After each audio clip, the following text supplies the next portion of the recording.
Buenas noches, mi nombre es David Pino. Bienvenidos a este taller virtual especial, Recordar la Independencia, Monumentos y Celebraciones. El objetivo de este taller virtual es un poco recordar las efemérides y las celebraciones, a consecuencia de ello, celebradas en el Perú en 3 años especiales, ¿no? Que son la conmemoración por los 50, los 100 y los 150 años de la independencia. He dividido este taller en 2 charlas. La primera charla, que es hoy, tiene que ver con todos los preparativos, celebraciones y contexto por los 50 años que se dieron en 1871, y luego en una segunda parte por los 150 años que fue en 1971. Y para el día sábado he dejado la charla dedicada, ya que es un tema mucho más amplio, hay muchísimo más material, hay también una mayor cantidad de monumentos inaugurados que tiene que ver con el centenario de 1921. Entonces, estas charlas también sirven para un poco recordar, tal vez comparar, ¿no? Cómo es que nuestro país, nuestra ciudad de Lima, que fue la protagonista, hay que recordar esto, de esta organización, de estas efemérides, cómo es que se celebró en cada momento, el contexto. El contexto también es interesante porque el pensamiento de la sociedad no era el mismo en 1871 que en 1921, y mucho menos en 1971.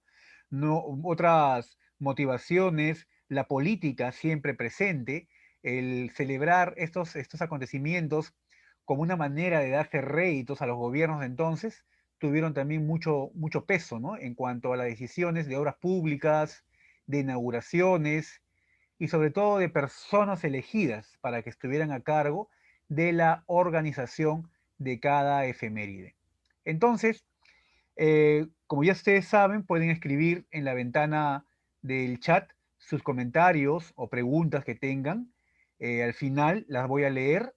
Estas 2 charlas, hay una bibliografía, un material en PDF muy interesante que, como siempre, lo voy a enviar el día sábado, ¿no? Junto con, perdón, el día sería el día lunes, para ser más exacto, con su constancia de participación. Entonces, vamos a empezar esta primera charla, las celebraciones de los 50 y 150 años de la independencia.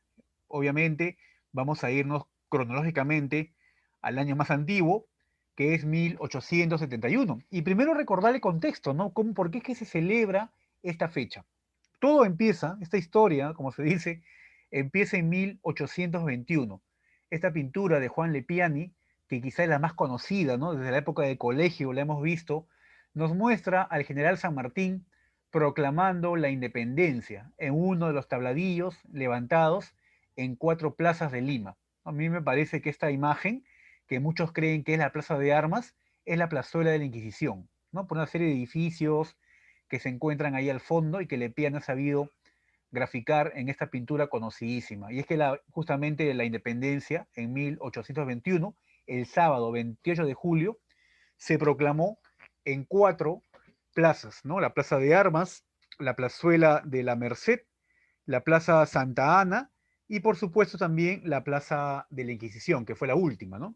Allí, en esa ocasión, San Martín, siguiendo un poco esta costumbre virreinal de proclamar noticias importantes para el gobierno, para el Estado, para el desarrollo básicamente del Estado, va a decir las famosas palabras que año tras año, ¿no? Y justamente también esto debido a una ley que salió, ¿no? Que tenía que conmemorarse año tras año, cada 28 de julio como fecha principal, la independencia, como un recordatorio, ¿no? Como un recordatorio de lo que fuimos, una sociedad sometida, sojuzgada, fue un poco el discurso también de aquella época al imperio español, y que ahora por fin éramos un estado libre.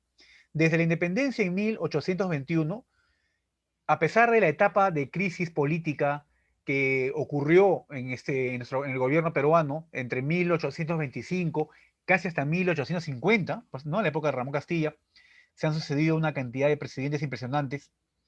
Siempre hubo el intento, el deseo de crear una imagen de Estado-nación, ¿no? En todo caso, crear una identidad nuestra, propia, de acuerdo al pensamiento de cada época. Se miraba Europa como ejemplo, ¿no? Las sociedades europeas, Esto va a cambiar ya a finales del siglo XIX y se va a sentar en el siglo XX, mirar más bien el pasado, ¿no? Prehispánico, y mirar al indígena también como personaje que nos devuelve esta identidad, ¿no? Esta identidad patria. Entonces, como dije al principio, cada efeméride va a responder a las inquietudes políticas, intelectuales de su época. Entonces, si San Martín dejó plasmado este momento, que es el que vamos a recordar en unos días, ¿no? En 200 años, las efemérides o los recuerdos anuales tenían que ser igual de espectaculares, ¿no? La organización que hubo en torno a la proclamación de San Martín fue impecable y fue realizada justamente por el Cabildo, ¿no? Lo que hoy es la Municipalidad de Lima. Así, en cada año siguiente siempre fue la municipalidad la encargada, pero en el caso de las grandes efemérides, como son los 50, 100 años y 150 años, va a ser el gobierno, ¿no? El Estado quien va a tomar esta posta para organizar no solamente un programa de celebraciones, sino también de inauguraciones de monumentos y una serie más de cosas que vamos a ver de este momento. Entonces, ahora sí, con este contexto, ¿no? Del momento clave, este cambio trascendental en la historia del Perú, y vamos a remontarnos en el tiempo al año 1871, ¿no? El Perú cumple 50 años de vida independiente.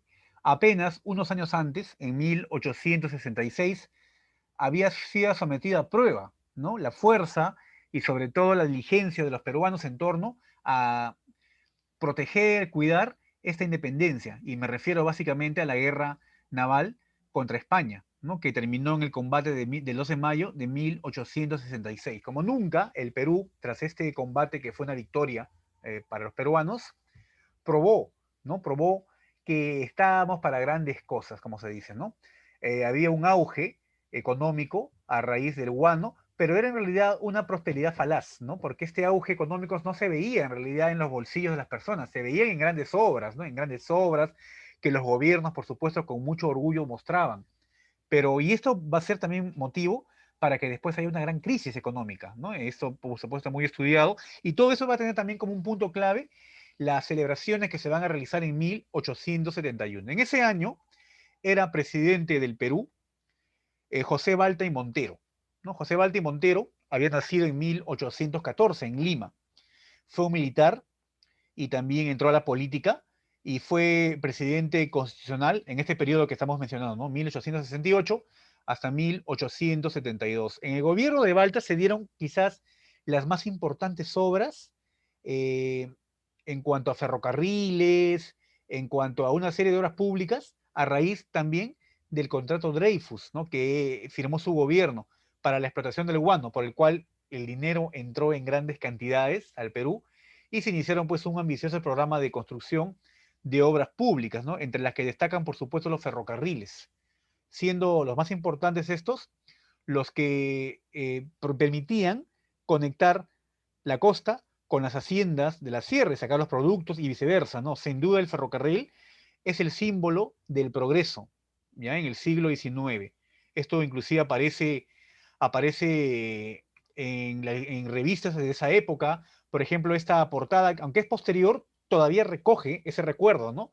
La revista El Perú Ilustrado, que se empieza a publicar en 1884-86 aproximadamente, siempre toma este tema, esta temática, ¿no? El ferrocarril como fuente de progreso en una sociedad que no dejaba de mirar su pasado, pero que por supuesto también miraba con optimismo al futuro, a partir de una tecnología que se había ido ganando, ¿no? El final de José Balda no fue más el mejor para un presidente, fue asesinado. Sin embargo, en su gobierno se llegó a creer, se pensó, de que por fin el Perú había logrado una cohesión como Estado. Y por supuesto, el mejor motivo, el mejor momento para demostrar esto era en una exposición, ¿no? Que iba a ser la exposición de Lima, que finalmente no se desarrolló ese año, sino el año siguiente, en 1872, como veremos después, ¿no?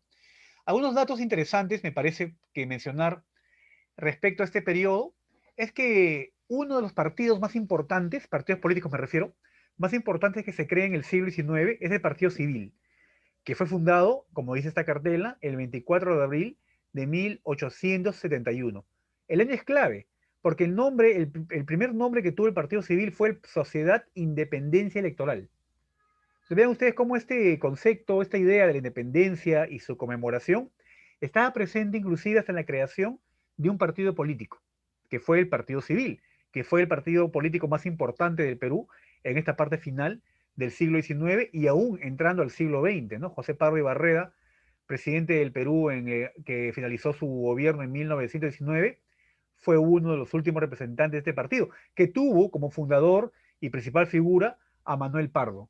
¿No? Manuel Pardo había ganado las elecciones presidenciales, iba a sustituir a José Balta, pero hubo una revolución entre los militares. Muchos historiadores coinciden en que los militares que habían tenido el poder durante décadas no querían, pues, digamos, dejarlo, ¿no? Y en este caso, los hermanos Gutiérrez se levantaron, nuestros militares se levantaron contra el gobierno de Balta, lo tomaron prisionero y al final lo mataron, ¿no? Lo asesinaron a Balta.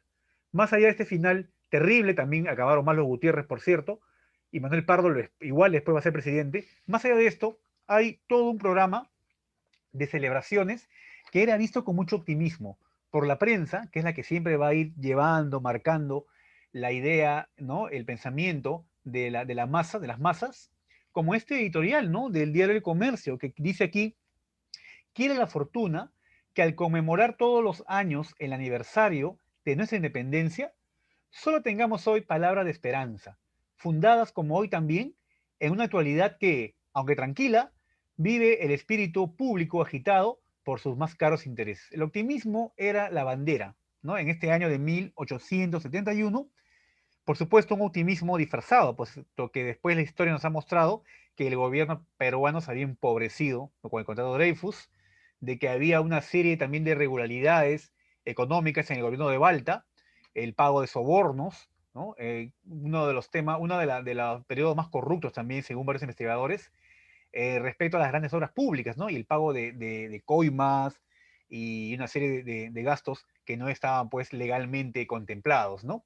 Pero bueno, a pesar de ello, al público se le vendía esta imagen, la imagen del optimismo. Así se veía el Perú, ¿no? Era un país fuerte que había ido encontrando esta identidad, ¿no? Como un Estado que quería además ser uno de los más importantes en América. Para aquella época, en 1871, el país americano número uno era Estados Unidos de Norteamérica, con la doctrina Monroe, ¿no? América para los americanos. Desde años antes, ya los gobiernos peruanos habían querido convertirse en el país más importante en Sudamérica, ¿no? Y el segundo en América por detrás de Estados Unidos. Este logro político, geopolítico, lo había ganado hasta el momento Chile y Argentina.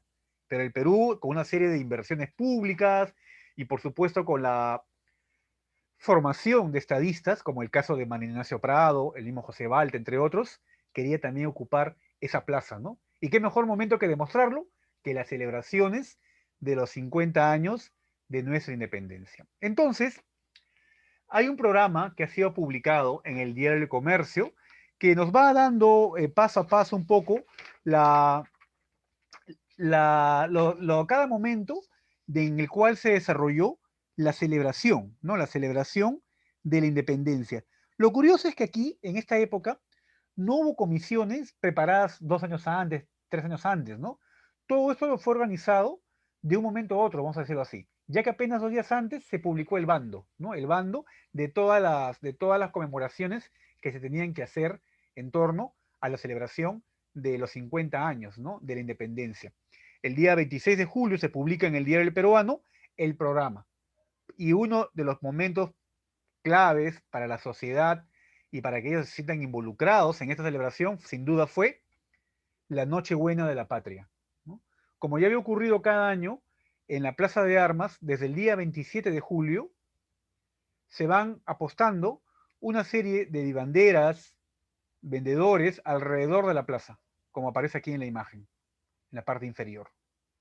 Alrededor de la pileta, los jardines y la misma pileta se encuentran adornados con luces blancas y rojas, evidentemente. Se da el alquiler de sillas, como podemos ver aquí al centro de la imagen. El alquiler de sillas de esterilla, para que las familias, las personas que iban en la noche a este lugar, pudiesen cómodamente contemplar la quema de los fuegos artificiales. La Nochebuena de la Patria, sin duda, era un momento de algarabía, de felicidad cada año. ¿Qué mejor habría sido la celebración en los 50 años, ¿no? Era una primera muestra de entusiasmo que iba a continuar en los días siguientes, el 28 y el 29 de julio, ¿no? La Catedral de Lima, por supuesto, muy bien iluminada, también se abría para que los fieles puedan ingresar y agradecer. Recuerda que todavía estamos en una sociedad eminentemente católica, ¿ya? Todavía muchas de las costumbres que acompañan a las festividades patrias son tomadas de las festividades religiosas, como eran las procesiones, ¿no?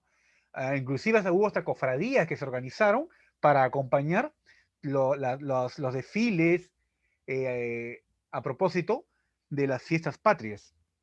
En la plaza de Armas también ocurre que ya el día 28 de julio, bueno, ya hemos dicho, ¿no? A la medianoche, hay puesto un despliegue de fuegos artificiales que van a continuar durante varios días, ¿ah? La muchedumbre limeña se hace presente en este lugar siempre con el recordatorio que aquí fue donde San Martín proclamó la independencia. Ese era el mensaje. Por ese motivo se escogía iniciar todas estas festividades en la Plaza de Armas, porque ese fue el lugar donde en un tabladillo San Martín inició toda esta fiesta que se tenía que recordar año tras año. Ya el día siguiente, el 28 de julio, habían bandas militares, ¿no? Que iban pues marchando alrededor de la plaza y que por supuesto iban saludando el día con las notas del himno nacional. Desde el día 28, imagínense la gente de Lima, ¿no? Todavía no habían radios, tiendas, el silencio, lo que ocurría a 3 cuadras, podía escucharse tranquilamente a la distancia, ¿no? Y en este caso, el sonido del himno nacional que las bandas militares iban tocando, por supuesto, acompañaba, pues, ¿no? El caminar, ¿no? De los ciudadanos. Vamos a seguir con la siguiente imagen. Esta es la municipalidad, ¿no? Ya el día 28 de julio de 1871, en la fachada de la municipalidad se habían apostado, como he mencionado, las bandas militares. ¿Y quiénes acompañaban esta ceremonia? Que era parte del programa, por cierto, ¿ah? Pues nada menos que los alumnos de los colegios y las escuelas municipales, que ya habían sido preparados previamente para ofrecer ese espectáculo, ¿no? De cantar el himno nacional. Aquí hay un texto, dice aquí, ¿no? Las bandas militares saludan con el himno nacional la aurora de este día glorioso, o sea, el 28 de julio. Los alumnos de todos los colegios y escuelas municipales, tanto de hombres como de mujeres, vienen entonando la canción nacional a la casa de la honorable municipalidad. Dijérase que al cantar las estrofas del himno de la patria, hacían, como él lo dice, el solemne voto de la libertad. Se sentían la emoción en el pecho y en todo caso en esta publicación hecha en el Heraldo de Lima, unos días después, va dando cuenta de la solemnidad y sobre todo el entusiasmo que la juventud, los niños, los escolares, demostraban, ¿no? Justamente en este glorioso día 28 de julio. En aquella época era alcalde de Lima, don Nemesio Orbegoso. Luego de esta ceremonia realizada en el frontis de la municipalidad, más o menos esta imagen de la municipalidad es una imagen anterior de 1865, pero es la más cercana a al aspecto que tenía la municipalidad en 1871. Unos años después, me parece que en 1874, la municipalidad sería remodelada. Tendría aquí una mansarda con un gran reloj, ¿no? Aquí no aparece todavía, porque esta es la imagen que tenía la municipalidad de Lima para el año que nos ocupa, que es 1871. Luego de la ceremonia realizada aquí, ante la presencia del alcalde, que seguro estaría aquí en la galería, en el segundo piso, el alcalde de Lima, don Nemesio Orbegoso, se dirige, acompañado de mucha gente, hasta un lugar que nos es familiar para muchos, ¿no? Que es ese lugar. Esta fotografía, que también es de 1865, nos muestra el Jardín de la Aurora. El Jardín de la Aurora era una gran huerta que estaba ubicada vecina al convento de las Nazarenas, ¿no? Todos conocemos el convento de Nazarenas en la avenida Tacna, donde sale el Señor de los Milagros, ¿no? Cada año, bueno, antes de la pandemia. La manzana siguiente era una gran huerta llamada el Jardín de la Aurora. ¿Qué había ocurrido? Que justamente para ese día 28 de julio de 1871, el alcalde de Lima, Nemesio Orbegoso, se dirigió a ese lugar para abrir las puertas de un nuevo mercado para Lima, que no va a ser otro que el mercado de la Aurora, que fue inaugurado, como vuelvo a repetir, el 28 de julio de 1871. Una vez que se abren las puertas de este centro de abastos, la muchedumbre entra, pues, ¿no? Y por supuesto, el religioso de turno se preocupa en bendecir este espacio. Nuevamente se escucha aquí, porque ha sido acompañado por una banda de músicos, las notas del himno nacional. Y aquí se cuenta, según la crónica de la época, se repartieron flores para las señoras y copas de vino para los caballeros. Todo esto temprano, ¿ah? Porque a las 9 de la mañana ya toda la gente se va del mercado y el alcalde se dirige a inaugurar otro espacio, ¿no? Una escuela municipal, ¿no? Pues cerca de la iglesia de San Pedro. Y es un poco todas las actividades que iban a caracterizar este día, ¿no? El Mercado de la Aurora, que hasta ahora existe, fue inaugurado en 1871, justamente como primer acto, ¿ah? De las celebraciones de los 50 años de la independencia. Todas las personas, mucha de la gente que había acompañado al alcalde en esta ocasión, que había ido a esa sesión ya organizada en todo ello, regresan a la Plaza de Armas, ¿no? Regresan a la Plaza de Armas, regresan al Palacio Municipal, puesto que, como ocurre hasta ahora, cada 28 de julio, independientemente del año que sea, se exhibe una vez más la famosa acta de la proclamación de la independencia. Este documento es el documento que los vecinos de Lima firmaron el día 15 de julio, cuando San Martín llegó a Lima en 1821, junto con el cabildo de aquella época, pidió, ¿no? De que si los vecinos de Lima estaban de acuerdo con la instalación del nuevo gobierno de la patria, tenían que firmar un documento, un libro que se había abierto allí en el salón principal de la municipalidad, ¿no? Que es este edificio. Y esta acta de la independencia, que fue firmada por el alcalde de Lima y por los principales vecinos de la ciudad, se va a exhibir, como hasta el día de hoy se exhibe.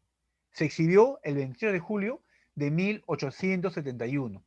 Y como mencionaba, todas las personas que acompañaron a la inauguración del Mercado de la Aurora regresan nuevamente a la Plaza de Armas para poder apreciar, el acta que estaba en exhibición y también participar de la sesión solemne, ¿no? Que se había programado en la municipalidad a cargo del alcalde y los regidores de la época, ¿no? Quienes van a distinguir con medallas de oro a los más destacados alumnos de los colegios municipales. En aquella época la municipalidad administraba muchos colegios y por supuesto una manera de premiar el entusiasmo, el esfuerzo de sus alumnos era en fechas especiales darles medallas, ¿no?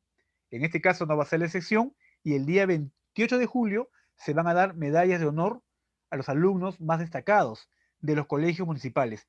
Y también se van a repartir premios sorteados un día antes, el 27 de julio, a las mujeres más necesitadas, como dice la noticia de la época, ¿no? Ahora, aquí en la catedral, lo que se va a realizar también es una ceremonia importantísima a la que va a asistir el presidente Balta, ¿no? Porque hasta el momento hemos reseñado lo que hizo el alcalde y la municipalidad, pero por supuesto que también aquí en la catedral las puertas se abren, puesto que ahí se va a celebrar el Te Deum, ¿no? Esta misa del Te Deum, que la va a celebrar el arzobispo José Sebastián de Goyeneche, ¿no? Aquí en Palacio, con la asistencia del presidente Balta. Hay que recordar que el Te Deum es una misa solemne muy antigua, que viene de la época virreinal, a la que solía asistir el virrey.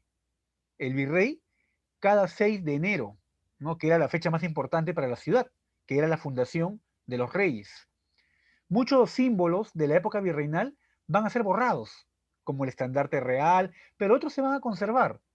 Por ejemplo, la proclamación en las 4 plazas y también el Te Deum, que hasta el día de hoy, ¿no? Cuando acaba el día 29, sabemos que el presidente va temprano a la catedral para el Te Deum, una ceremonia, un oficio religioso que viene de la época virreinal. Aquí, luego del Te Deum, toda la comitiva, incluido también el arzobispo e invitados, se van a Palacio de Gobierno. Aquí en Palacio de Gobierno, en 1871, este 28 de julio, va a haber pues una gran cena, que por supuesto el presidente Balta va a ofrecer a sus invitados y sobre todo a los sobrevivientes que aún quedaban en aquellos años de las guerras de independencia, ¿no? Se hicieron invitaciones y se enviaron pues a todos los generales, jefes, oficiales, vencedores de la batalla de Junín, la batalla de Ayacucho y del sitio del Callao, ¿no? Que acabó en 1826. Muchos de ellos estaban vivos.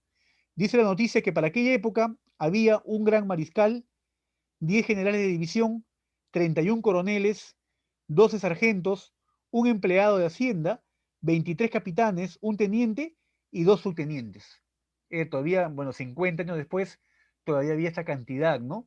De peruanos, de personas vivas que van a ser justamente pues homenajeadas en un gran banquete celebrado en este edificio. Y esta foto, que es del estudio Curret, nos muestra el aspecto que pudo haber tenido, o que debe haber tenido con seguridad, el Palacio de Gobierno, todavía para la época que nos ocupa, 1871. Vemos aquí que en el Palacio de Gobierno hay unas tiendas ubicadas en la parte de la fachada. Eran los famosos cajones de Rivera, negocios que tenían cerca de 200 años ubicados aquí y que ya unos pocos tiempo después de esto van a ser retirados, ¿no? Ya que la fachada se va a remodelar y todo el tema. Pero esta es la fachada y el Palacio de Gobierno donde se dio el banquete a consecuencia justamente de las celebraciones del 28 de julio de 1821, de 71. Ahora, esto no ha terminado aquí, por supuesto. El 29 de julio había más actividades. Ahora, las actividades de celebración de en estos 50 años nos llevan a este lugar. Este edificio que ustedes ven en la foto es el antiguo local de la Bomba Lima, que era la número 1. Ahora es la número 4, por cierto, y tiene su local en Lince. ¿Ya? Pero cuando fue creada esta bomba, en 1866, se le asignó el nombre de la Bomba Lima número 1. En este local de la Bomba Lima se va a realizar una ceremonia llamada la bendición de la bandera, o una marcha de bandera. Aquí se va a iniciar una marcha de la bandera, ¿no? Que era un desfile procesional, como les comentaba, siguiendo las prácticas, las costumbres, los cánones de las procesiones religiosas. Desde aquí va a iniciarse un desfile en honor al pabellón nacional que van a organizar las compañías de bomberos que habían en Lima y que habían cumplido justamente en aquel año 5 años de antigüedad, la mayoría de ellas, porque la bomba Roma, la Francia, la Lima, la Salvadora, varias salvadoras, se fundan en 1866. Para este año cumplían 5 añitos. Y ellos se van a encargar de organizar, como repito, esta procesión. Lo curioso es de que esta procesión, que se va a desarrollar el día 29 de julio de 1871, en la cual van a participar los bomberos, era que la mayoría eran extranjeros. Eran italianos, franceses, habían también ingleses, ¿no? Entre otras nacionalidades, lo que va a darle pues una cuota anecdótica, porque eran extranjeros llevando la bandera peruana por las calles de la ciudad.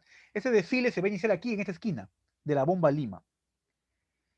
Y va a continuar por el Girón de la Unión, donde va a llegar hasta el local de la municipalidad, y allí, por supuesto, pues también va a ser objeto de homenajes, ¿no? Aquí hay un texto también tomado del Heraldo que dice: las bandas entrelazadas, las herramientas sobre la bomba, todo agrupado con admirable gusto, hacían del carro que conducía la bomba uno de los más bellos convoys que hayamos visto, dice el Heraldo, ¿no?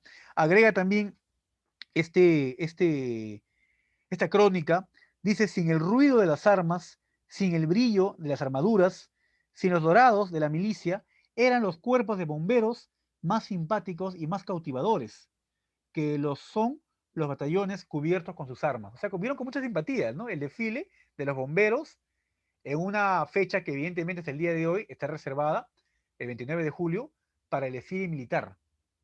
Con esto quiero decir que ese día 29 de julio de 1871, el desfile no fue militar. En este caso fue de una de las instituciones que ya se había empezado a ganar el cariño del pueblo, de la sociedad, del Estado, desde aquella época. ¿Qué cosa hay en el lugar donde se encontraba la Bomba Lima? Pues yo lo voy a mostrar en esta foto. La Plaza San Martín. Casualmente, en esa esquina que estoy señalando con el mouse, en la parte inferior de la foto, aquí se encontraba el local de la Bomba Lima, en ese lugar. Y toda esta Plaza San Martín era parte de la antigua estación ferroviaria de Lima al Callao. Cuando ya la estación ferroviaria cierra, un sector de sus instalaciones va a convertirse en el local de la Bomba Lima y estuvo ubicado aquí, en esta esquina. Es el Jirón de la Unión, el Jirón Apurímac, ¿no? En la plaza, o en todo caso la Colmena, perdón, y aquí se encuentra, para tener en claro dónde estaba ubicado ese edificio. Y desde aquí empezó este desfile, ¿no? Ese desfile patrio. No solamente las celebraciones, los desfiles empezaron aquí. Los limeños van a aprovechar ese día, 29 de julio de 1871, para dirigirse a otro lugar que ya había ido acumulando muchos recuerdos festivos en la sociedad limeña, y que no va a ser otro que las Pampas de Amancaes. Ese día, 29 de julio, la población en pleno se dio cita a las Pampas de Amancaes, primero para ver el espectáculo que se estaban dando allí de evoluciones militares. Las Pampas de Amancaes no solamente eran utilizadas para ir a celebrar la fiesta de San Juan días antes, el 24 de junio, también era un espacio donde los batallones de infantería, los escuadrones de caballería, hacían sus evoluciones, y muchos curiosos iban y llenaban pues las colinas, ¿no? Vean ustedes el aspecto que tenía esta zona de Amancaes en el RIMAC, muy distinta a como se encuentra hoy, ¿no? El texto que acompaña esta foto en la época dice: verdaderamente pintoresco era el aspecto de la pampa, la variedad de colores, los batallones de infantería, los escuadrones de caballería, miles de curiosos que se movían en el centro y en las colinas, daban una animación admirable al paseo. A Mancaes no puede irse a estar triste. El que va tiene que alegrarse en esta atmósfera de placer que se respira.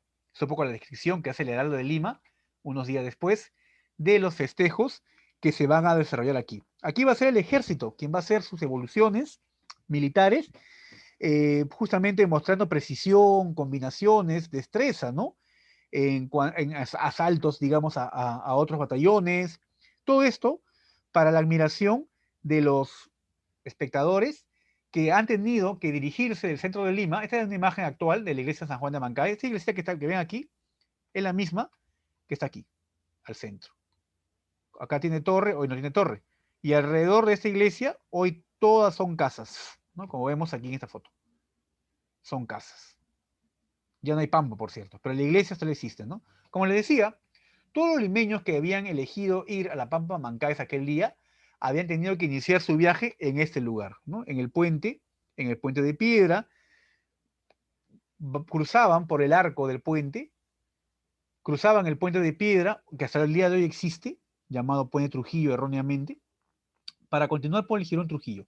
Aquí se colocaban vendedores, vendedores de comida, vendedores de objetos que quizás los visitantes a Mancaes podían utilizar, como sombrillas o de repente alguna crema, un artilugio de la época para espantar los mosquitos que podían haber también en el lugar, y una serie, por supuesto, de objetos que eran, como se dice, el agosto, ¿no? Hacían su agosto los vendedores en aquella época, ¿no? Emprendían este recorrido para luego salir a lo que era la antigua carretera o camino a Mancay. Esta foto es el siglo XX, pero más o menos es el aspecto que tenía la avenida Alcázar en el Rímac, que era parte del camino a las Pampas de Amancaes.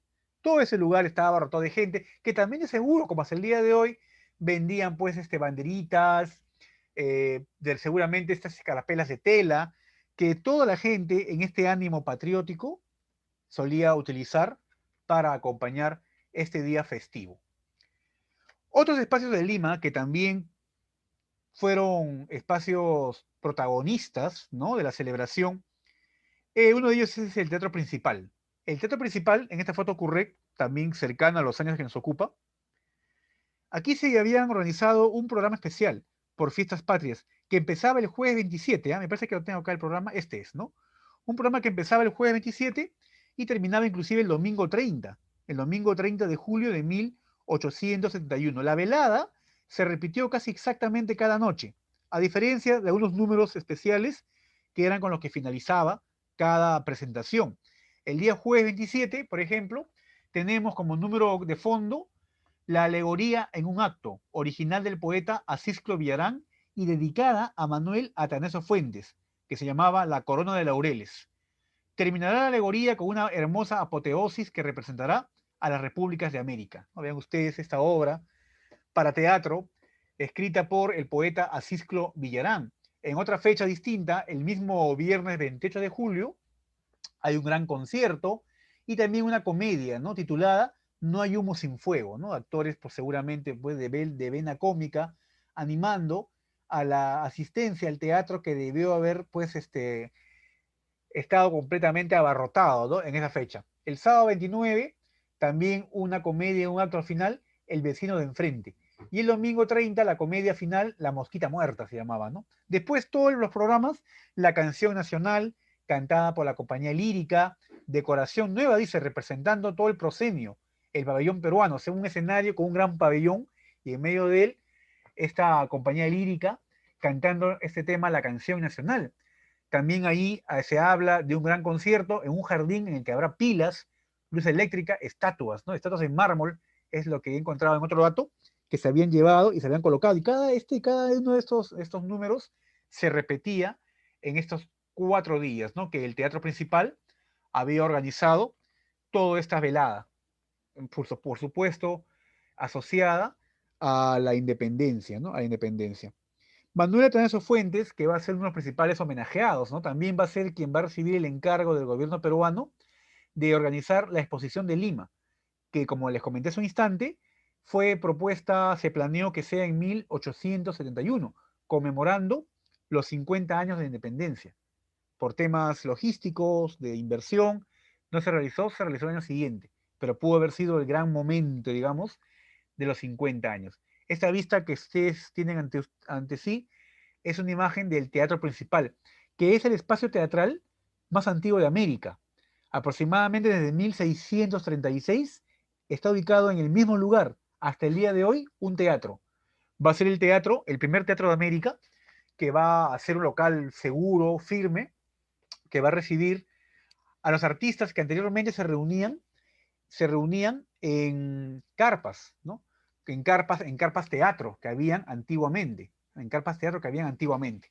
La primera carpa o corral de comedias, también llamado así, que se ubicó en las inmediaciones de lo que hoy es la Alameda Chabuca Granda, ¿no? Que se llamó el Corral de Comedias de Santo Domingo, ¿no? También luego de allí estos actores se mudan a otro corral de comedias que estaba ubicado en la plazuela de San Agustín.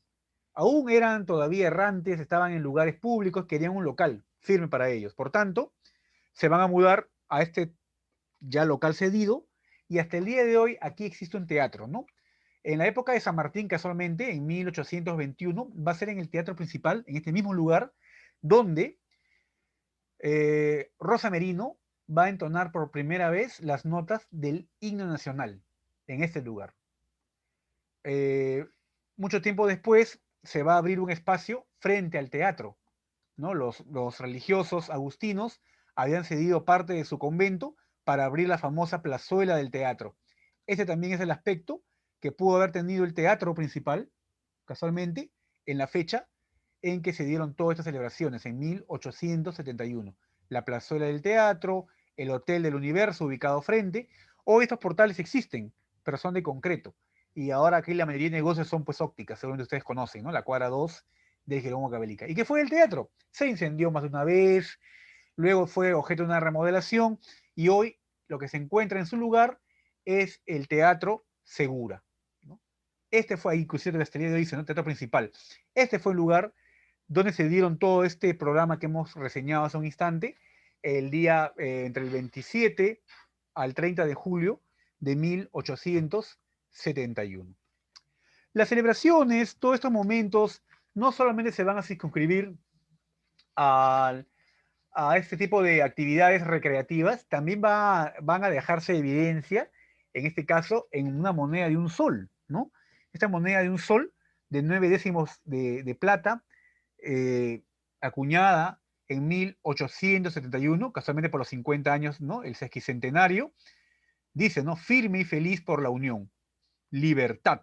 Y acá aparece pues la mujer, ¿no? Que está representando la libertad con un gorro frigio, ¿no? Ahí en esta vara, una guirnalda también al lado de ella, el sol que también representó los ideales, ¿no? En el origen de la patria, se crea la Orden El Sol del Perú, el sol va a tener una presencia muy importante en este periodo, se acuña esta moneda, ¿no? La moneda justamente de 1871, y como les decía, también se va a dar inicio, o se va a realizar el proyecto de la Gran Exposición de Lima, ¿no?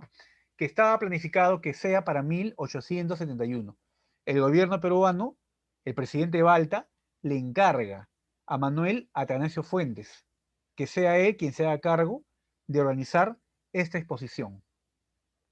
Como les comenté hace un instante, no se pudo realizar ese año.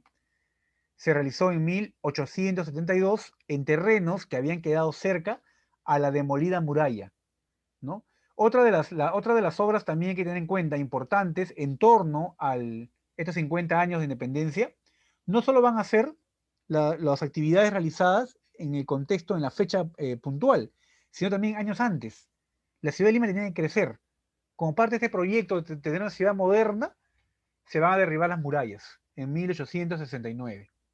Con este prospecto de tener una ciudad moderna que mire a sus 50 años de independencia, se van a cambiar el nombre de las calles, a sugerencia, a solicitud de dos regidores, ¿no? Uno de ellos, Mariano Bolognesi, hermano del héroe Francisco Bolognesi, y Manuel Atanasio Fuentes, quien también, como mencionaba, va a recibir el encargo del gobierno de organizar la exposición de Lima, cosa que él acepta, ¿no? He tenido la suerte de ver los documentos en la municipalidad, en está la firma de Manuel Atanasio Fuentes, aceptando el encargo del gobierno para dirigir las obras de la exposición, ¿no? de la gran exposición de Lima, que se realizó al año siguiente.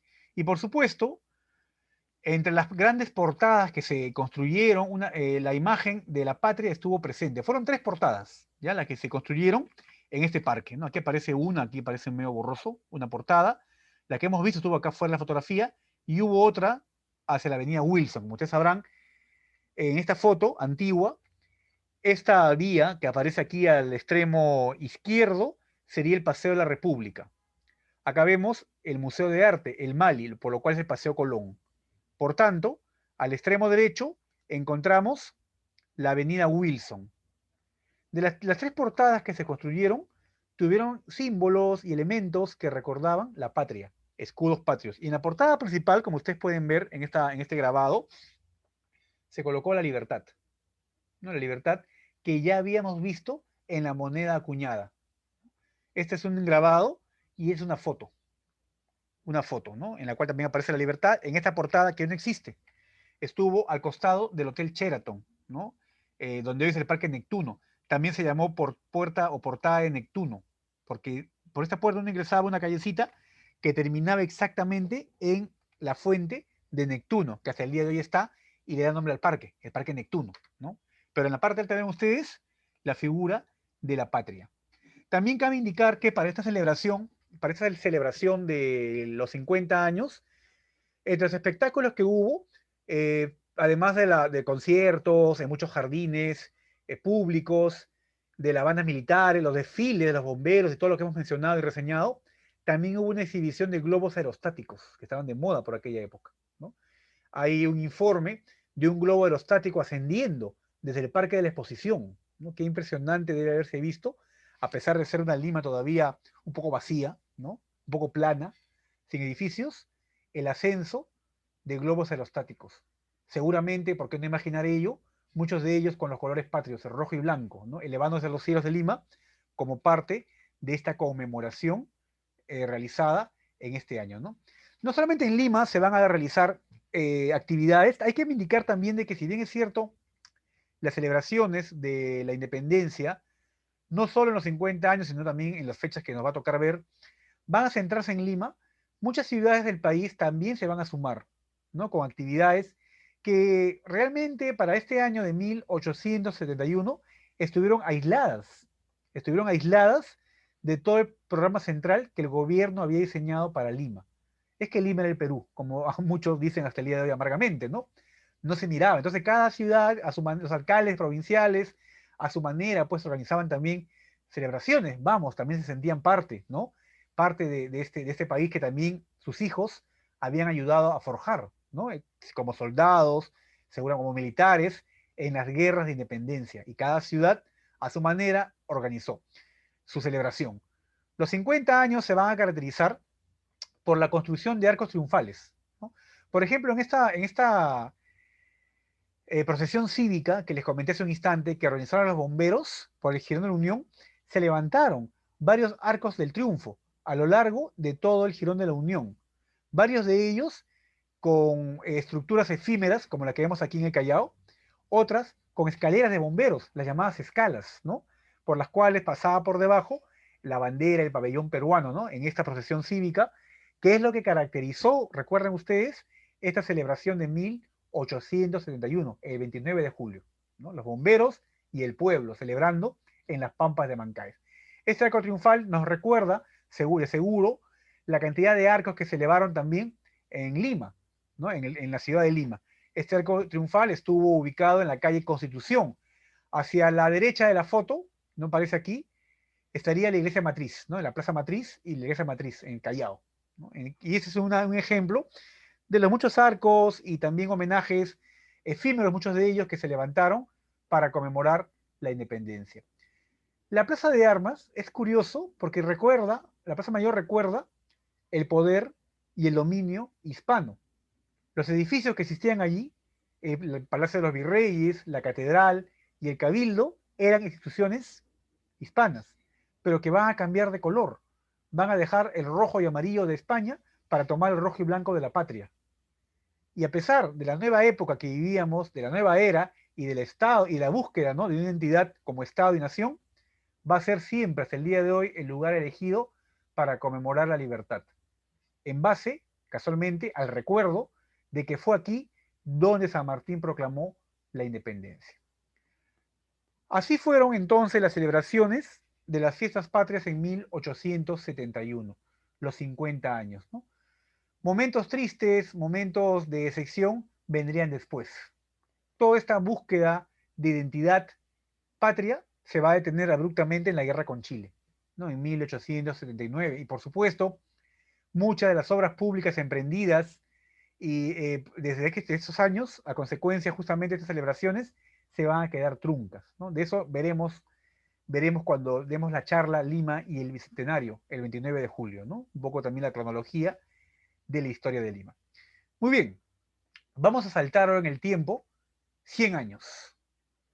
Vamos a dejar 1871 con sus inquietudes, sus alegrías, sus momentos, para irnos al año del sesquicentenario de la independencia nacional.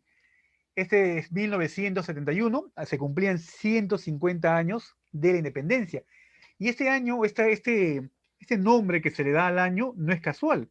Fue justamente declarado mediante un decreto ley, el 17815, promulgado, ¿no?, en 1971 con los preparativos para la celebración del sesquicentenario. Casualmente tengo acá en mis manos el documento, el decreto ley, y el artículo primero dice, no, perdón, el segundo dice: declárese 1971 año del sesquicentenario de la independencia nacional, como he puesto ahí, ¿no? El artículo primero decía: declárese de importancia e interés nacional la celebración del sesquicentenario de la independencia del Perú en 1971. En este caso, pues sí se tomaron en serio, ¿no? Por supuesto, las actividades que se iban a desarrollar. Y Sibalta fue el presidente peruano en 1871. Para este año de 1971, el presidente iba a ser un militar, el general Juan Francisco Velasco Alvarado. Una cosa curiosa, ¿no?, para lo que les gustan los datos anecdóticos, es que José Balta tomó el poder en 1868 y Velasco tomó el poder en 1968. Y lo dejo ahí, ¿no? Un dato en todo caso ahí curioso, quizás no signifique nada, pero vamos, que a los que les gustan esos datos, algo debe tener. Claro, ambos acabaron de manera distinta, ¿no? Pero acabaron muriendo siendo presidentes. Perdón, en el caso de Velasco fue derrocado por Morales Bermúdez y murió poco después. En el caso de Balta, sí murió, asesinado por los Gutiérrez. Ambos militares también, ¿no?, a quienes le tocó gobernar el Perú, casualmente en estas efemérides importantísimas, ¿no? En los 50 años y los 150 años. Juan Velasco Alvarado nació en Piura en 1910, ¿no? Y murió, como mencionaba, poco después de dejar el poder, en 1977, cuando ya era presidente Morales Bermúdez. Él, como jefe del Comando Conjunto de las Fuerzas Armadas, dirigió y ejecutó un golpe de Estado, ¿eh?, el 3 de octubre de 1968. Así llegó al poder, derrocando a Fernando Belaúnde y, por supuesto, pues tomando el poder absoluto del gobierno peruano hasta 1975, en lo que se llamó el gobierno revolucionario de las Fuerzas Armadas. Entonces, dentro de ese gobierno revolucionario de las Fuerzas Armadas, cayó la fecha que nos ocupa, que son las efemérides, casualmente, de, de los 150 años, ¿no? El sesquicentenario. Desde 1969, que saber, ya se había creado una comisión, ¿no? El 16 de septiembre de 1969 se crea la Comisión Nacional del Sesquicentenario de Independencia del Perú, ya en el gobierno, como sabemos, de Velasco Alvarado, ¿no? Esta comisión tuvo como objetivo preparar y dirigir la ejecución del programa, que se iba a conmemorar para todo el país, ¿ah? Conmemorando los 150 aniversario de la emancipación, como lo llamaron, ¿no? No independencia, ahí se tomó el nombre de la emancipación. Esta comisión fue integrada por representantes de diversas instituciones del Estado, también las comunidades académicas y la sociedad civil. Hubo representantes de San Marcos, del Instituto Ribagüero, de muchos colegios, también, por supuesto, del gobierno, en el caso militares, evidentemente, ¿no? La presidencia de esta Comisión Nacional del Sesquicentenario fue asumida por el general de división Juan Mendoza Rodríguez, ¿no? Del ejército peruano. Y a partir de aquí fue donde se empezaron a organizar una serie de actividades que vamos a reseñar a partir de este momento en las imágenes, ¿no? Tuvo también 5 comités esta comisión. Un comité de publicaciones en la que estuvo como cabeza el doctor Alberto Tauro del Pino, un comité de documentos, que también fue una pieza clave para la elaboración de una colección literaria, histórica, muy importante que vamos a ver después, dirigida por la doctora Ela Dunbar Temple y el doctor José de la Puente Candamo. También se creó un comité para celebrar el quinto Congreso de Historia de América, que se fue en Perú, y como tema principal para todos los historiadores de América, la independencia del Perú, por supuesto, ¿no? Que estuvo a cargo del doctor Aurelio Miraquezada Sosa. Hubo un comité de actuaciones públicas y monumentos nacionales, que estuvo a cargo de un general, don Juan Abad Bermúdez, también el general Roberto Zapata Vélez y el coronel Luis Viñez Rodríguez. Y finalmente un comité económico, no a cargo del doctor Félix de Negri Luna. Esto, como repito, desde 1969. Un par de años antes, este comité dio inicio a sus actividades para un desarrollo interesante, ¿no? Agradable y que por supuesto hable bien, ¿no? Del gobierno, porque el gobierno quería mostrar al mundo que aquí pues todo era progreso y todo estaba bien. Sin embargo, no las tuvo todas consigo, ya que como sabemos, en 1970, el 31 de mayo, hubo un terremoto terrible en Ancash, que por supuesto afectó todo lo que estaba programado para conmemorar el 150 aniversario de la independencia del Perú.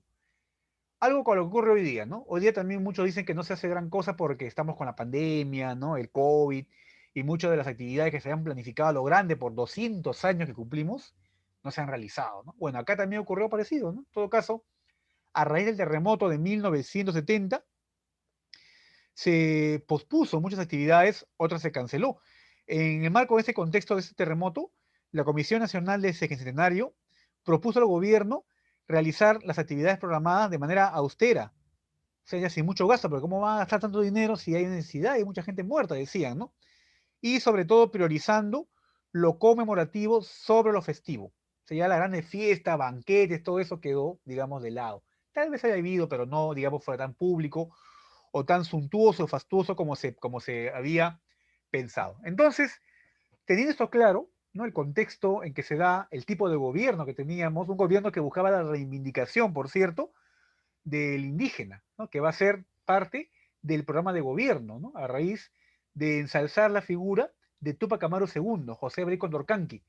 Va a ser que a nivel educativo, ¿no? Va a ser impulsado por este gobierno, a partir de los ideales del verdadero héroe y prócer de la independencia, ¿no? Velasco, siempre nacionalista, a fin de cuentas era el discurso del gobierno, no se va a fijar pues en San Martín ni en Bolívar, ¿no? Tiene que ser alguien nuestro, ¿no? Alguien peruano, y qué mejor que sea indígena, que sea pues representante del Ande, y encontraron en la figura de Tupac Amaru al personaje adecuado. Va a ser considerado la figura del régimen, como mencioné hace un instante, de la reivindicación del indígena y también del cambio social, plasmado a partir de la reforma agraria, porque recordemos que la reforma agraria va a ser pues este programa de gobierno reivindicativo del gobierno de Velasco, que va a ser el signo, ¿no? De su gobierno en el periodo que duró y que hasta el día de hoy, por supuesto, genera muchas controversias, ¿no? Más allá de eso, la imagen del cambio social de la Reforma va a ser un hombre del Ande, que en su momento va a luchar por la reivindicación de sus hermanos, ¿no? Que también eran como él, gente del Ande. Y por supuesto va a enfrentarse a un opresivo sistema de gobierno, que era el gobierno virreinal. Y a partir de la revolución de Tupac Amaru II, es que aquí se ensalza la figura de este héroe, buscándolo como, utilizar como imagen del gobierno, y que se va a plasmar, por supuesto, pues en afiches, ¿no? En murales, como imagen, ya hemos dicho, de la reforma agraria. Aquí, por ejemplo, un afiche, Tupac Amaru lo prometió, ¿no? Libertad. Velasco lo cumplió, dice ahí, ¿no? Es un poco también el aparato de prensa que va a utilizar la figura de Tupac Amaru. En los discursos que el general Velasco daba, siempre un mural, ¿no? Ahí Tupac Amaru rompiendo las cadenas. En este caso, ya el discurso en la década del 70, a nivel internacional, tenía que ver pues con un discurso en el cual se buscaba denunciar, ¿no? Que las grandes potencias, como ocurre también hasta hoy día, por cierto, ¿no? Estados Unidos, las naciones europeas, vivían a costa de la riqueza de los países ya considerados en su desarrollo, ¿no? El tercer mundo, en este caso América. Por eso recuerden ustedes que Velasco, en su gobierno, expulsó pues a las empresas norteamericanas, ¿no? Expropió la Brea y Pariñas, todo esto en un afán reivindicativo nacionalista, ¿no? Y por supuesto, qué mejor que la imagen nacionalista, como repito, era Tupac Amaru, que no solo va a aparecer, como vemos en afiches de campaña, ¿no? Como el verdadero héroe de la emancipación, también los medios de prensa se van a sumar, como esta revista escolar de Expreso, ¿no? Acá vemos año del sesquicentenario de la independencia del Perú, dice aquí, en esta publicación del julio de 1971. Este suplemento escolar de Expreso va a presentar la figura, ven ustedes, triunfante de Tupac Amaru, en consonancia con lo que el gobierno quería demostrar. Es más, va a haber un concurso musical, de que hablaremos en detalle después, cuyo segundo lugar, yo creo que todos habrían querido que sea el primer lugar, ¿no? Pero el segundo lugar fue una partitura llamada Tupac Amaru, una marcha militar, ¿no? Que quedó en segundo lugar. Ven ustedes, 1971. Un concurso organizado por la Comisión Nacional del Sesquicentenario, lo que mencionábamos hace un instante, que fue la comisión encargada de todos los actos celebratorios orientados a este periodo. Las monedas también. Las monedas que se van a acuñar en 1971 van a tomar la figura de Tupac Amaru. Y vean ustedes aquí, ¿no? Sesquicentenario de la independencia del Perú. Y las tres monedas de 5, 10 y 50 soles de oro con la imagen de Tupac Amaru. Entonces, tengamos presente esto, ¿no? Estamos en un contexto extremadamente nacionalista, ¿no? En el cual la conmemoración de la independencia va a tener que seguir esa línea. Así, por ejemplo, se va a iniciar una serie de obras públicas y también inauguración de monumentos, ¿no? Destacando, y que hoy día, por supuesto, nos lo recuerdan, el ensanche del antiguo Jirón Arequipa. Hoy, la avenida Emancipación. El nombre no es casual, porque este ensanche se realizó en 1971. Esta foto que vemos es la Plaza Ramón Castilla, o también llamada la Plaza Unión, ¿no? Y toda esta vía que ustedes ven es la avenida, o el Jirón Arequipa, perdón, que era el nombre antiguo, y vean las casas que se han demolido. Acá se ve inclusive una diferencia en el color, ¿no? De todo lo que es lo que se ha demolido y la pista. Y se va a convertir en la avenida Emancipación. ¿Qué casas se perdieron en este ensanche? ¿No? Vamos a mostrar aquí brevemente algunas de las edificaciones que fueron demolidas, como por ejemplo ese balcón de la Casa Beltrán. Esta vista es del Jirón Arequipa, actual Avenida Emancipación. Donde está este balcón, hoy pasan los carros, ¿no? Otra imagen aquí también, vemos el famoso balcón ubicado de esta fotografía tomada de la plazuela de San Marcelo. Esta es la avenida, actual Avenida Emancipación, y el Jirón Rufino Torrico, ¿no? El alcalde de aquella época era Eduardo Divós. Mucho se ha dicho de que la demolición de la casa de Beltrán fue una venganza de Velasco, ¿no? Esto en realidad es falso, porque ya como parte de las obras que la municipalidad planeaba para el sexentenario, desde 1965, ya estaba planificado la demolición previa expropiación de todas las casas ubicadas en ese frente, ¿no? O sea, ya desde 1965, cuando nadie sabía quién era Juan Velasco Alvarado, ya se había pues propuesto en la municipalidad demoler esa casa, ¿no? En todo caso, un dato a tener en cuenta respecto a los cambios que ya se van a plasmar, como hemos mencionado, en 1971, ¿no? Aquí también ven ustedes esta fotografía, el ancho antiguo, la actual Avenida Emancipación, Este muro es la iglesia de San Marcelo, me parece en esta foto más reciente, y vean ustedes, donde está esta casa, hoy está pues la estación de Metropolitano, ¿no? Y todo lo que se demolió. En Sánchez, Girón, Arequipa, hoy Avenida Emancipación, ¿no? Otra foto más aquí nos muestra también la cuadra 2, la calle Minería, ¿no? Esta es la esquina de actual Emancipación con Girón Camaná. Este edificio hasta ahora existe, ubicado en la esquina de Girón Camaná. Todas estas casas que están aquí, a la mano izquierda, van a ser demolidas, ¿no? Entonces el ensanche en realidad fue una de las obras, yo creo yo, más grandes, ¿no? Aunque muchos consideran la inauguración de un monumento que vamos a ver luego, pero la apertura de la Avenida Emancipación, ¿no?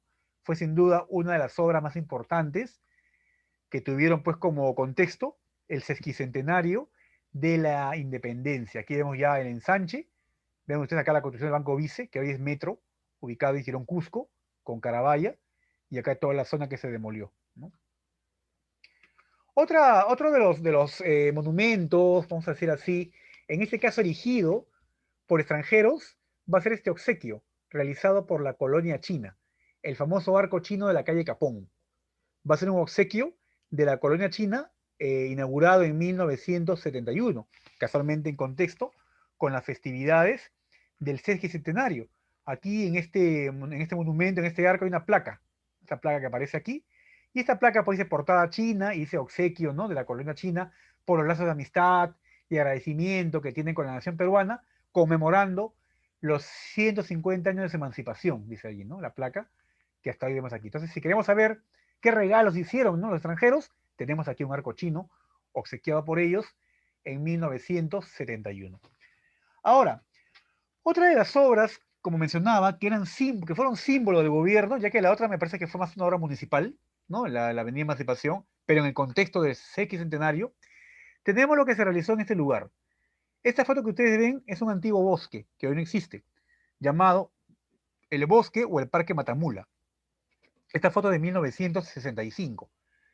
Se cuenta que en este parque, desde la época virreinal, había un camal, y de ahí el nombre, ¿no? Matamula. Ya en el siglo XX llamaban bosque los vecinos del lugar por sus dimensiones, porque, por ejemplo, el hospital Rebagliati era parte del bosque Matamula. Había también una gran huaca ubicada allí.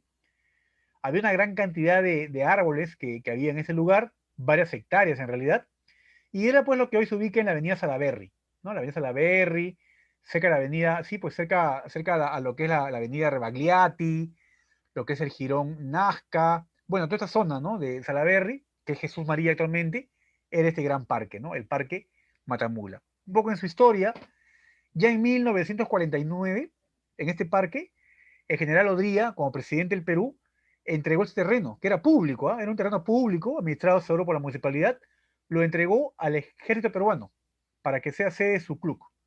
El club que luego va a ser pues, el ciclo militar, ¿no? Del ejército, que se inauguró en 1965. Luego también el parque poco a poco va a ir perdiendo, digamos, su extensión. Ya hemos dicho por el hospital que se construyó, también porque aquí hubo un garaje del Ministerio de Agricultura, donde se hacían remates de vehículos en la década del 60, ¿no?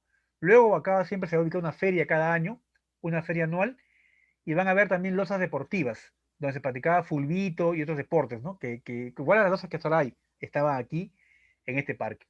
Eran calles tranquilas por aquellos años, donde los vecinos de Jesús María y Lince, que es vecino, respiraban pues aire puro y se podía caminar sin peligro alguno, ¿no? No había acá ninguna noticia de cosas terribles que puedan ocurrir, ¿no? También en este lugar, ya en la década del 70, es donde se inicia o se decide construir el monumento emblema del gobierno para celebrar el sesquicentenario, que va a ser nada menos que el Parque de los Próceres de la Independencia, ¿no? Esto fue realizado en la década del 70, 71 en realidad, obra del gobierno de Velasco. Esta foto que vemos fue el martes 13 de julio de 1971, en el que se colocan las figuras de bronce. Ese día, muy temprano, como dice la noticia, estas figuras llegaron en camiones desde un almacén que había en la avenida Argentina hasta este lugar en la avenida Salaberry. Se menciona que para levantar estas estatuas, que pesaban cada una 3, 4 toneladas, vamos a ver luego quiénes son, se usó una grúa, esta grúa que vemos, ¿no? Del Servicio Industrial de la Marina, el CIMA Callao, trajo una grúa desde allá que trabajó desde las 11 de la mañana hasta las 2 de la tarde, ¿no? Y la primera escultura que se colocó fue el cóndor, pues, ¿no? Que se elevó a cerca de 5 metros de altura. Por eso es aquí, ¿no? Colocan estatuas y gran cóndor, monumento a los próceres, ¿no? Ese, digamos, es el inicio o ya, digamos, la finalización de este gran monumento que iba a conmemorar, celebrar los 150 años de independencia, ¿no? Ahí vemos al cóndor de bronce colocado en la parte superior y ahí el texto, ¿no? Esta leyenda que dice, la nación a los precursores y próceres de la independencia. La principal característica de este lugar, de este espacio, es que muestra allí esculturas de los principales próceres y precursores de la independencia, ¿no? Por ejemplo, ahí podemos apreciar la figura inclusive también de pensadores, ¿no? Como Toribio Rodríguez de Mendoza, al lado, a la izquierda, Juan Pablo Vizcardo y Guzmán. En realidad son 6 esculturas. También encontramos la de Tupac Amaru, Francisco Vidal, que están enmarcados dentro de obeliscos, ¿no? Obeliscos que tienen cerca de 17 metros de altura. El del Cóndor, que hemos visto, tiene 25 metros de altura, ¿no? También es una obra monumental que se quiso hacer en aquella época. El artista encargado de esta obra fue el escultor Joaquín Ugarte y Ugarte, que ya por aquellos años era un escultor que se había especializado en monumentos militares y de corte patriótico, y pues lo eligen para realizar esta obra, ¿no? Para muchos lo más impactante fue este espejo de agua ubicado aquí delante de este de monumento, donde habían 3 caballos de bronce, ¿no? En pleno movimiento, colocados justo en medio de este espejo de agua, ¿no? Todo el área del monumento abarca 2.650 metros cuadrados y fue inaugurado oficialmente el día 27 de julio de 1971, dando inicio a las celebraciones del sesquicentenario de la independencia del Perú, ¿no? El 27 de julio de 1971. Haciendo una retrospectiva, al mismo día, pero hace 50 años, el día miércoles 27 de julio de 1921 se inauguró el Monumento a San Martín. En este caso se inauguró el Parque de los Próceres y los Precursores de la Independencia, que en todo caso, como menciono, fue el principal monumento público erigido por el gobierno para conmemorar los 150 años de la independencia, ya ubicado allí en la avenida Salaberry, cerca al Hospital Rebagliati, en este lugar, ¿no? El antiguo Bosque Matamula. La comisión que habíamos indicado, la Comisión Nacional para las Celebraciones del Centenario de la Independencia del Perú, entre las muchas actividades que va a desarrollar, van a, por supuesto, emprender una labor muy importante en el ámbito cultural, ¿no? En este caso van a promover la publicación de la colección documental de la independencia del Perú. Esta colección documental es una importante compilación de documentos y fuentes primarias recogidas en varios países, ¿no? La idea era alcanzar a los investigadores, a los profesores, información de primera mano relacionada a la independencia del Perú y por supuesto a los personajes que la construyeron, siendo por supuesto uno de los personajes o motivos de varios tomos, nada menos que Tupac Amaru, ¿no? Por supuesto la imagen de él tenía que ser reivindicada, mucho más de lo que se conocía hasta la época, y varios tomos de esta colección documental se van a encargar, ¿no? Justamente los principales documentos, como menciona la Biblioteca Nacional, que es custodio de estos documentos, son reportes oficiales de época de la rebelión de Tupac Amaru. También aquí vamos a encontrar escritos y ensayos políticos de ideólogos de la independencia, como Vizcarra y Guzmán, Sánchez Carrión, entre otros, ¿no? Todos, por supuesto, fundamentos a favor de la independencia de América. Y también se van a encontrar reproducciones de periódicos de la época, ¿no? De 1821, recortes periodísticos de diversa índole, grabados, mapas, convenios, en realidad todo lo necesario para entender y comprender el contexto de la independencia, que es el más grande aporte documental que realizó esta comisión por los 150 años. A propósito, la Biblioteca Nacional recientemente ha digitalizado todos los tomos, ¿no? Bueno, justamente con motivo del bicentenario, así que cualquier investigador o alguien interesado en adentrarse un poco más en cada tema que propone esta colección documental, lo puede hacer, ¿no? Desde la página web de la Biblioteca Nacional del Perú. También, además de esta colección documental impresionante, Va a haber también otras actividades, por ejemplo, se va a publicar, imprimir, perdón, estampillas conmemorativas, ¿no? Entre 1970 y 1971, esta comisión ya había gestionado, ¿no? A través del Ministerio de Transportes y Comunicaciones, la emisión de estampillas por los 150 años de vida republicana. La dirección de correos, como siempre ocurre, iba a ser la encargada de la publicación de 20 estampillas distribuidas en 4 series de 5 cada una, ¿no? Que es lo que vamos a ver a continuación. Esta, por ejemplo, es la primera serie de estampillas, precursores de la independencia. Ahí aparecen Mateo Pumacagua, Toribio Rodríguez de Mendoza, aquí, por supuesto, Tupac Amaru II, José Gabriel Condorcanqui, Francisco de Sela y Juan Pablo Vizcarra de Guzmán, ¿no? Los precursores de la independencia en esta primera serie de estampillas conmemorativas. La segunda serie, también dedicada a los precursores, va a aparecer José Baquijas de Carrillo, Hipólito Unanue, José de la Riva Agüero, primer presidente del Perú, Francisco Javier de Luna Pizarro y Mariano Melgar, ¿no? También ellos como personajes que por supuesto ayudaron activamente a la consecución de la independencia. La segunda serie de estampillas conmemorativas. La tercera serie va a mostrarnos a José de San Martín, Francisco Vidal, Martín Jorge Guise, José Faustino Sánchez Carrión y por supuesto Micaela Bastidas, ¿no? Micaela Bastidas. Hay que indicar que en todo este proceso que busca ensalzar la figura, de Tupac Amaru, no se había, no se había mencionado muchísimo a su esposa.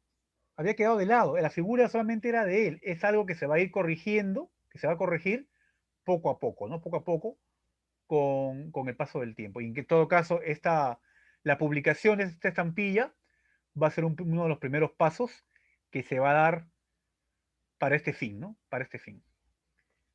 La cuarta serie finalmente nos muestran monumentos, ¿no? Un monumento erigido en Pisco, que vamos a hablar de él al final, monumento a la Expedición Libertador en Paracas. Luego también aquí un monumento a Antonio Álvarez de Arenales, ubicado en Cerro de Pasco. Al centro, el ya mencionado monumento, la nación a los precursores y próceres de la independencia. Luego tenemos aquí una imagen conmemorativa de la proclamación de la independencia del Perú y una estampilla también, la última a la derecha, al extremo derecho, que es la ceremonia del paso del batallón Numancia, ¿no? Nada menos que al ejército patriota.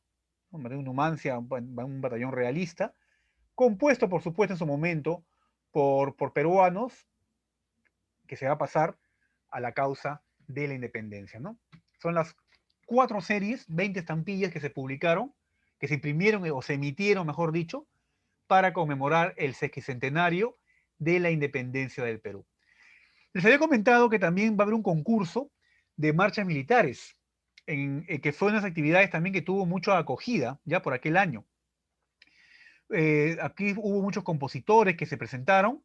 La idea era presentar marchas militares, ¿no? Músicos ciudadanos en general participaron elaborando partituras en honor a los festejos del sesquicentenario, ¿no? Siendo el ganador lo que vemos, ¿no? La marcha del sesquicentenario, una partitura para piano, obra de Jaime Díaz Orihuela, ¿no? De Jaime Díaz Orihuela. Él nació en Arequipa en 1927, ¿no?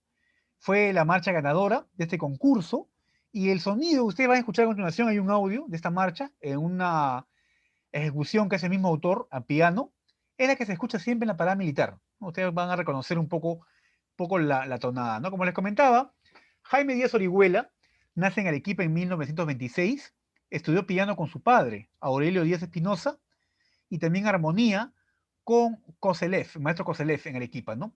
Siguió estudios en el Conservatorio Nacional de Música en Lima y también participó en orquesta. A los 21 años ya había compuesto su primera obra orquestal, Rapsodia Arequipeña para piano y orquesta, ¿no? Ganó un premio nacional, o sea, no era un desconocido, a eso quería llegar, ¿no? Ya era un personaje, digamos, con cierta notoriedad dentro del ambiente musical. Viajó a Italia, viajó a Madrid, donde perfeccionó, pues, ¿no? su labor de compositor y finalmente presenta esta marcha del sesquicentenario. El segundo lugar, como les mencioné, fue la obra esa de Tupac Amaru, ¿no? La obra de Tupac Amaru. Vamos a escuchar el audio de esta marcha, ejecutada por el mismo maestro Jaime Díaz Orihuela.